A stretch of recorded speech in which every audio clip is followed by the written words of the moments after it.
Dear beloved, I want to share a testimony my daughter shared with me when she died and came back. She saw souls who was killed in different nations. What they told her shocked life out of me. She was told to warn the whole world to prepare for that is coming. Ever since she told me about her experience, I never believed her, but she kept saying same thing, and I have come to see the truth in all that she used to say. Please, my dear friend, I want you to take this message seriously because it's very urgent and it's for your own good. Before I share what my daughter told me, please comment where you are listening from in the comment section, and please help me like this video so that many people will see and listen to this testimony. I will be very grateful if you do that for me because this message needs to reach to as many people as possible. If you have liked this video, may God bless you. Now please listen carefully and pay attention. My name is Grace and I'm 42 years old. What I'm about to tell you is something that still makes my hands shake when I think about it. It's about my daughter Naomi and the day she died and came back with a message that changed our whole lives. I need to start from that morning because you have to understand how normal everything was before it all happened. It was just a regular Tuesday.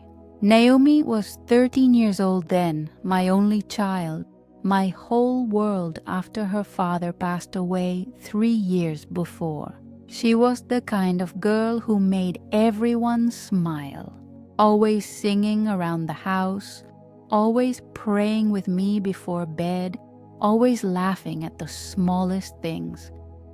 That morning she woke up saying her head was hurting. I touched her forehead and it was hot. Not too hot, just warm enough to worry me a little. I gave her some medicine and told her to stay home from school. She didn't argue much, which should have told me something was really wrong, because Naomi never liked missing school. Around noon, I was in the kitchen making soup for her. I heard this strange sound from her room, like she was gasping for air. I dropped everything and ran to her. What I saw made my blood freeze. Naomi was on her bed, her eyes half open, breathing fast and shallow. Her lips were turning blue. I grabbed her and started shaking her. Naomi, baby, wake up. Naomi! Nothing. Her body was there, but she wasn't responding. I screamed for help so loud my throat hurt. Our neighbor, Mrs. Johnson, she used to be a nurse, she came running in. She checked Naomi's pulse, put her ear to her chest, and then she looked at me with these eyes full of sadness. Grace, she said, real quiet. She's gone. Her heart stopped. I didn't believe her. I couldn't believe her. How could my baby be gone? Just like that? From a fever? I pushed Mrs. Johnson away and grabbed Naomi again, holding her tight against my chest. No, no, no, I kept saying over and over. God, please, no. Not my baby. Please, not my baby. More neighbors came. Someone called an ambulance, but we lived far from the hospital, and they said it would take time. Mrs. Johnson tried to pull me away from Naomi, but I wouldn't let go. I just held her there, rocking her like I used to when she was little, crying and praying and begging God to bring her back. They told me I should let them take her body, prepare it, do whatever it is they do when someone dies. But something in me said no. Something told me to wait, so I told them all to leave me alone with her. They didn't want to, but eventually they did. They left me there in that room with my dead daughter. I don't know how long I sat there. Could have been an hour, could have been 3 hours. Time didn't make sense anymore. I just held her hand and prayed. Not fancy prayers, just, please God, please God, over and over. Then I felt it. Her hand moved, just a tiny little movement, like when you're asleep and your fingers twitch. I thought maybe I was imagining it 'cause I wanted so bad for her to move. But then I saw her chest rise just a little bit, like she was trying to breathe. I jumped up and screamed, "She's breathing. Oh God, she's breathing." Mrs. Johnson and the others rushed back in. They couldn't believe what they were seeing. Naomi's eyes opened slowly, but when I looked at her face, something was different. She looked scared, more than scared, terrified. She started crying immediately, these deep sobs that shook her whole body. I held her and kept asking, "Baby, what's wrong? What happened? You're okay now. You're back." But she just kept crying and shaking.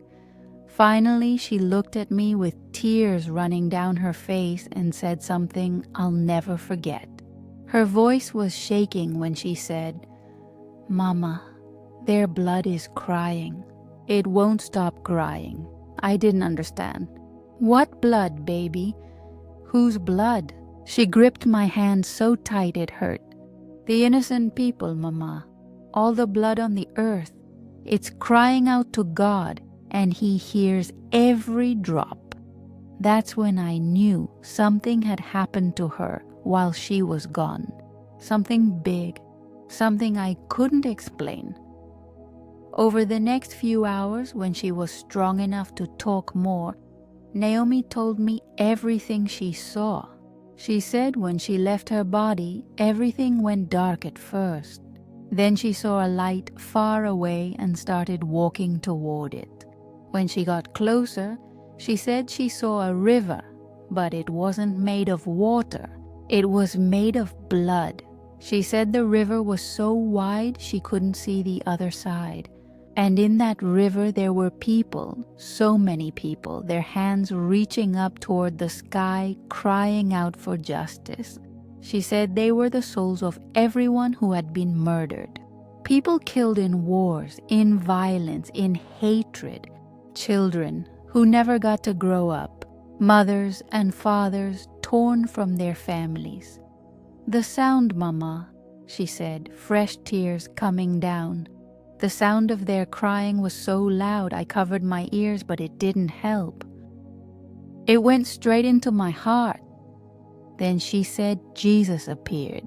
She said his face was so bright she couldn't look directly at him, but she felt peace when he was near. She said he was holding a golden bowl and it was full of tears, overflowing with tears. Naomi said Jesus looked at her and spoke. "These are the tears of the innocent. Tell the world to stop the bloodshed. Tell them I am coming soon, and the blood on the earth has reached up to heaven." She said he showed her the whole world, like she was looking down at it from high above. She saw our country, she saw wars in other countries, she saw violence in the streets, she saw hatred between people who were supposed to love each other. She said everywhere she looked, there was blood. Not always physical blood you could see, but the blood of broken hearts, destroyed lives, ruined families. "Mama," he said, "time is running out," Naomi told me, gripping my hands. He said the blood of the innocent is crying out for justice and he won't wait much longer. People need to repent. They need to stop the killing and the hatred. They need to choose love before it's too late. When she finished telling me, she broke down crying again. "I saw too much, Mama. I saw things no child should see. But Jesus said I have to tell people. I have to warn them." From that day on, my daughter was different. She woke up every morning at 5 to pray. She'd spend hours on her knees, praying for the world, for peace, for people to turn back to God. She started talking to everyone she met, telling them about what she saw, begging them to stop the violence and hatred. Some people thought she was just traumatized from almost dying, but there was something about the way she talked that made even grown men cry. I watched tough guys from our neighborhood break down in tears when she told them about the river of blood and the crying souls. She'd be walking down the street and suddenly stop and say, "Mama, I can hear them again. The voices. They're still crying." It scared me at first, but I learned to just hold her and pray with her when it happened. About 4 months after she came back, a pastor from a big church heard about her story and invited us to share it. I was nervous, but Naomi wasn't. She stood up in front of hundreds of people and told them everything. Her little voice echoed through that church, and I watched as people started falling to their knees, crying and asking God for forgiveness. Now it's been 2 years since that day. Naomi is 15 now. She's healthy and strong, but she carries this weight that no teenager should have to carry. Every time she sees news about violence or war, she cries. "That's what I saw, Mama," she says. The blood is still flowing, but she never ends in despair.